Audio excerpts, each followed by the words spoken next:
The worst thing that Russell Westbrook did last year was not bricking some shot or being bad on defense. It's what he said to the media before he went on off-season vacation. LeBron and AD were very clear with, like, let Russ be Russ. Like, we heard that a lot. Yeah, but that wasn't true. I just felt that I never was given a fair chance just to be who I needed to be able to help this team. Blamed everybody except for himself. He even blamed LeBron. Took zero responsibility for what happened. So naturally, rumors come out, oh, the Lakers want to trade Russell Westbrook. You think? He even liked an IG post saying to retire if they can't find a trade. But turns out other teams still want a first-round pick. Oh, never mind. LA plans to actually keep Russell Westbrook. So the number one question when they're interviewing for a new head coach, so how do you plan to use Russell Westbrook? Well, the problem with the Lakers' new coach is he apparently has a plan. So what did this guy actually tell the Lakers front office? Well, the way I see it, there are only 3 things he could have said. So we're gonna count down all 3 plans from the least likely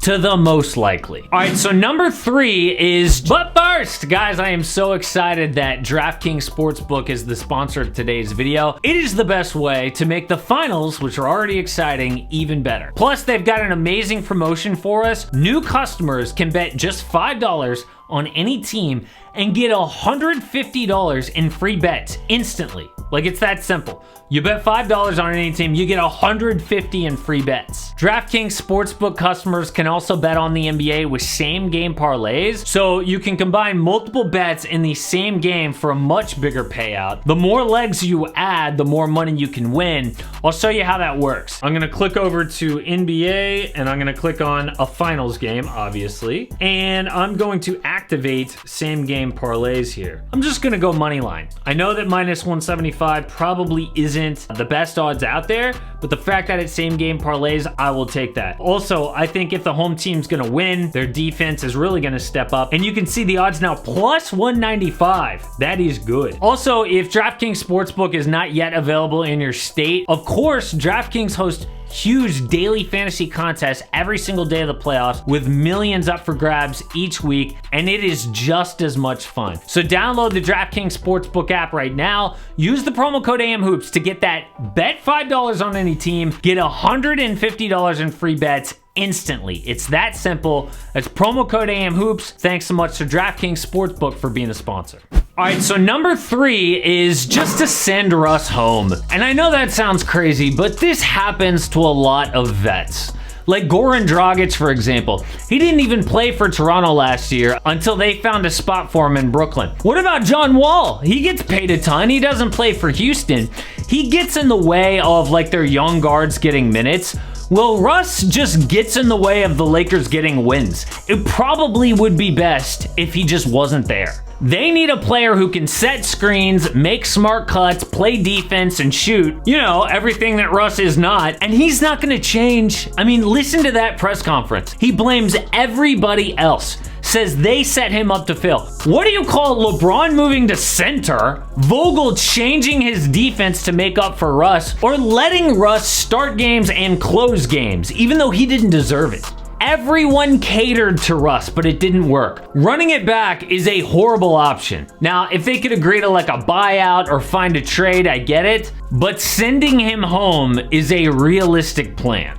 But the number 2 plan would be to come off the bench. And this is why sending him home is even an option. I doubt Russ would actually come off the bench. Like, everyone in the world knows that Russ's game is regressing except for him. And last year, the front office actually tried to push Frank Vogel to bench Russ, but Vogel didn't do it so that he could preserve their relationship, and he still got fired. But I think the pitch to Russ, okay, to come off the bench is this. Look, Russ, you can still close some games because you are a great player.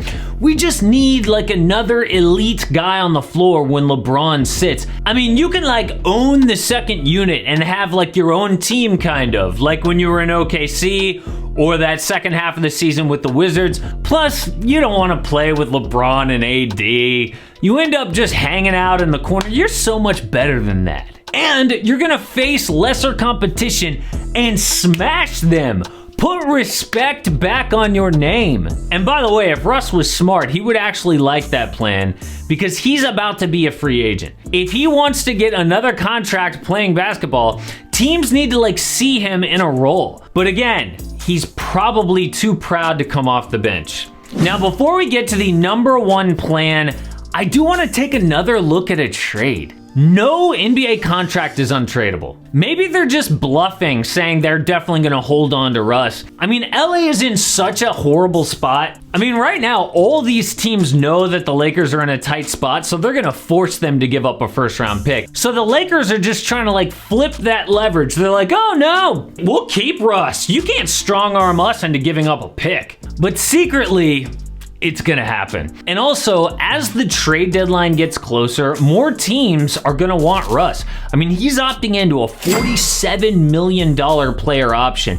That is super valuable to a team that wants cap space.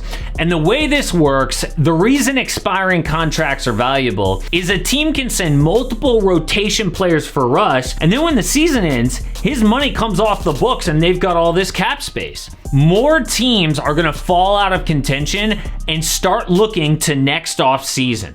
One team could be the Pacers getting Russell Westbrook, Kendrick Nunn, and that 2027 first. The Lakers getting Buddy Hield and Malcolm Brogdon. The Pacers want to build around Tyrese Halliburton, so clearing out their backcourt makes sense. The upside for LA, obviously, bringing in two guys who can shoot. The downside is their salary. Hield is under contract through 2025, Brogdon through 2024. That ties up $42 million on their cap for years. But this is actually the best case scenario for the Lakers. So much would have to go right for this trade to happen, like the Pacers not finding a better deal for Buddy Hield and Malcolm Brogdon.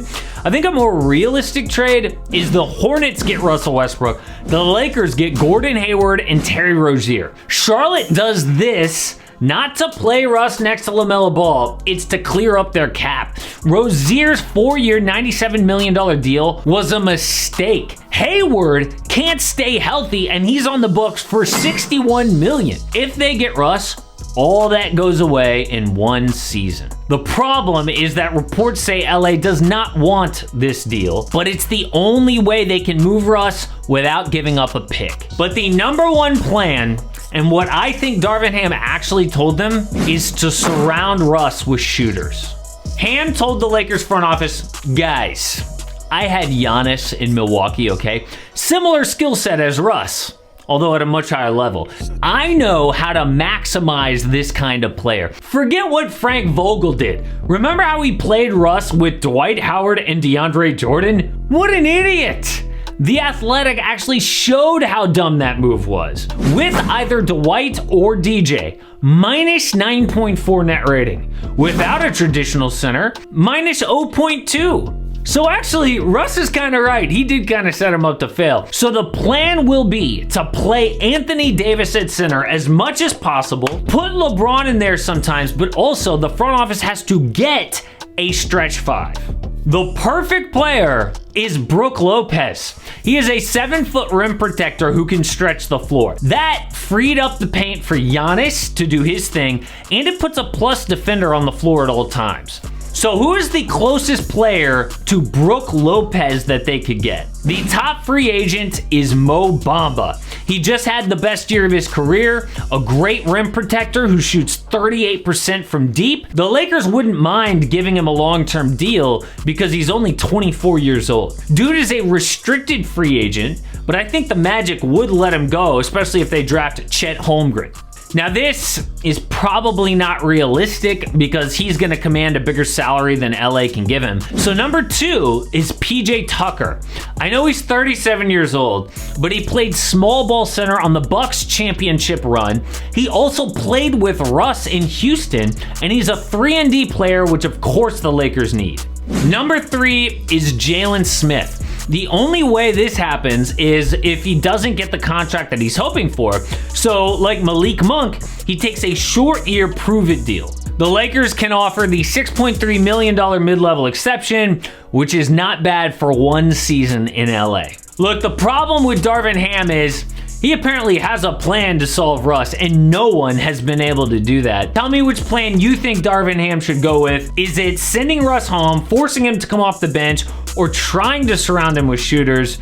Or maybe they can come up with a trade. And also check out this video that I just made about how the Lakers got to be such a toxic franchise to begin with.